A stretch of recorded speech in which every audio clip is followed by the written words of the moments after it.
Hello and welcome to the Junior School Library. You probably thought that I was actually self-isolating at home, but in fact I've been either working from home or actually in school with the children of our key workers. But today I'm just taking a wee bit of time off to say hello, to say that we're actually missing you, and to answer a few of the questions that you've actually sent in, and to tell you that we're really counting the days until we can be back here together in Hill Street. It seems really weird at the moment, really quiet, really eerie, and not like a school at all, because there's no hustle, bustle, children or staff doing what they always do in school. So let's move on to some of your questions.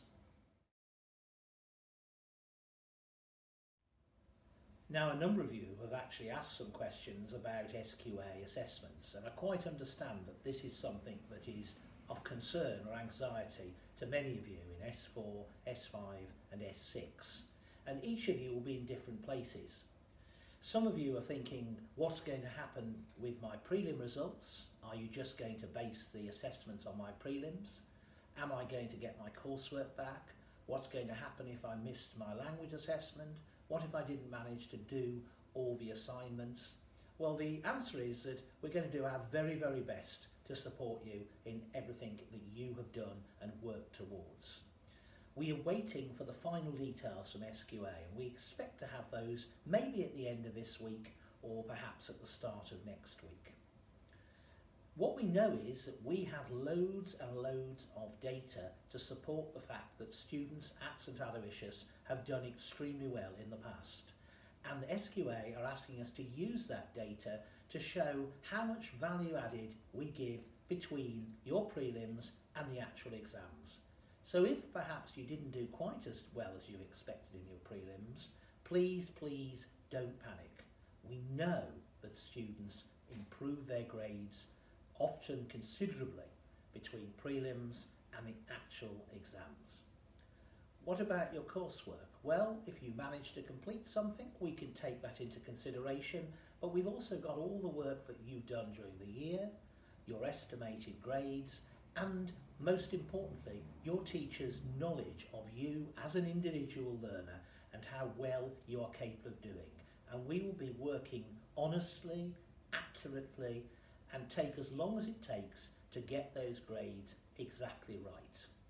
If, however, in the summer, the grades that the SQA award are not exactly as people expect, they tell us that there will be a very detailed appeals process, which hopefully will give you some reassurance as well. But if you are concerned or you've got some specific questions, please just send an email to Mr Anderson or to your year head, and they'll get back to you as soon as possible to try and give you as accurate and as full information as we've got at the moment. But please bear in mind that we don't know everything yet, but we do want to support you, and we want to try as much as we can to take some of that anxiety away. The world seems really different at the moment. Most of us are living from day to day, week to week, waiting to see what's actually going to happen, what the news about coronavirus is going to be. But those of you in S6, many of you are looking forward to going to university, and that isn't going to change no matter what actually happens.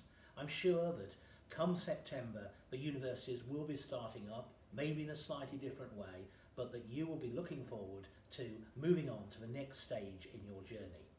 Some of you have asked me, what will happen with my grades and what are the universities doing?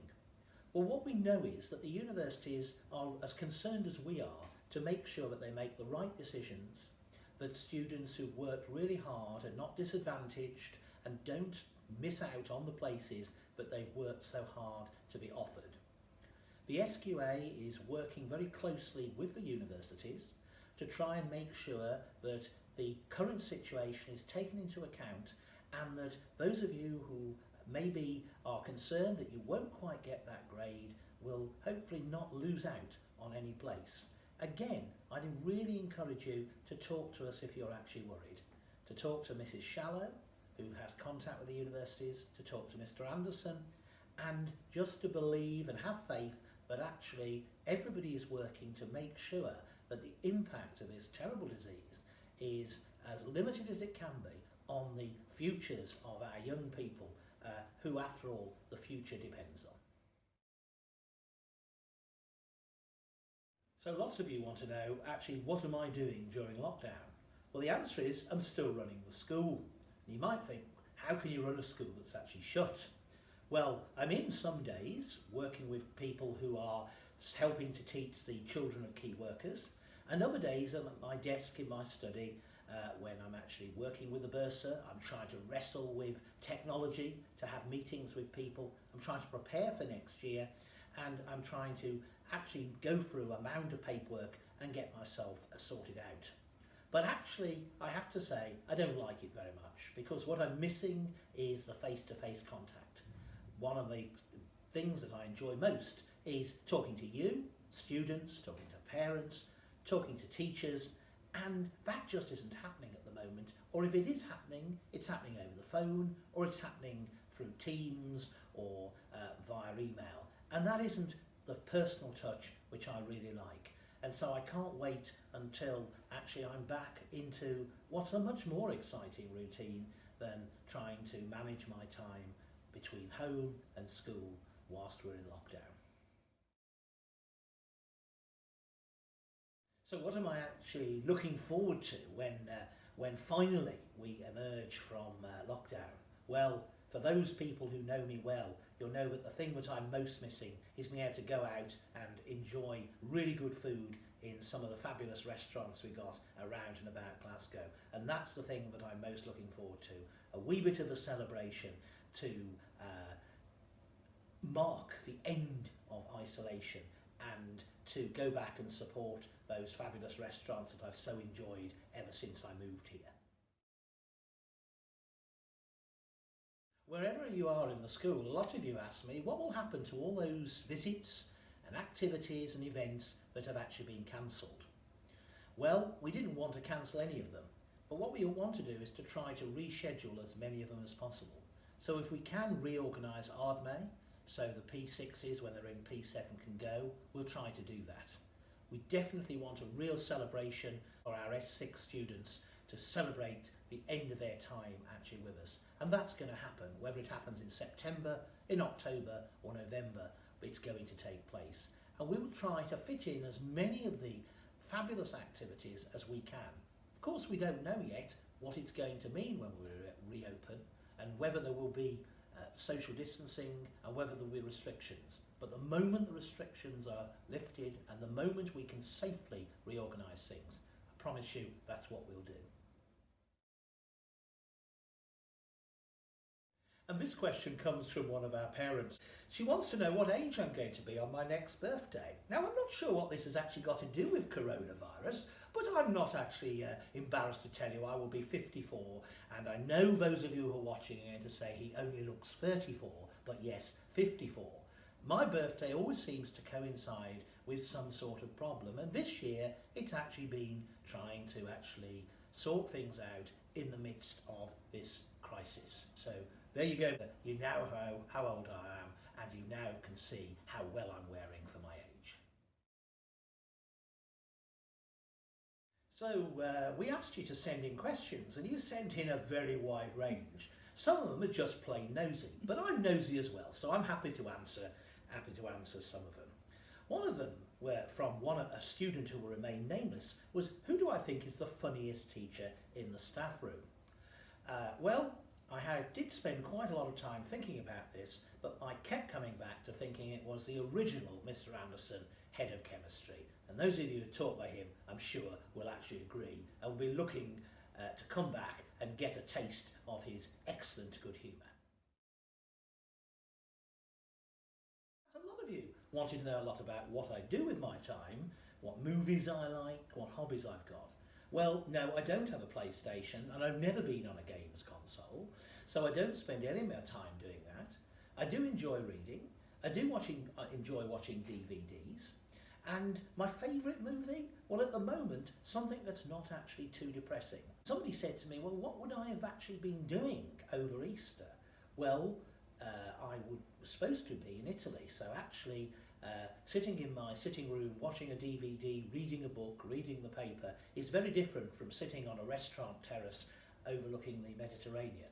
but I'm actually really looking forward to the time, hopefully in the near future, when I will actually be able to do that. But I know that it's really important that we actually keep ourselves safe at the moment, and that's why we have to take part in this lockdown.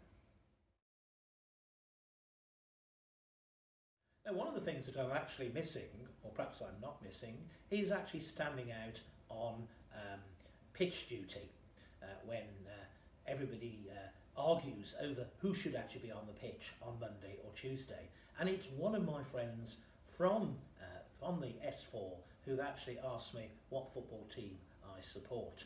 Well, I'm not really a big football fan, and I'm sorry to tell you that actually I don't really understand much about Scottish football yet, but I do follow the fortunes of Aston Villa, where my granddad was a ball boy, and I also follow Burnley because I like to actually look after the underdog as opposed to actually just being a glory supporter for one of the big teams. So there you go, and we can discuss that when we're freezing on the pitch once we get back. I wonder how you're actually managing with this learning at home.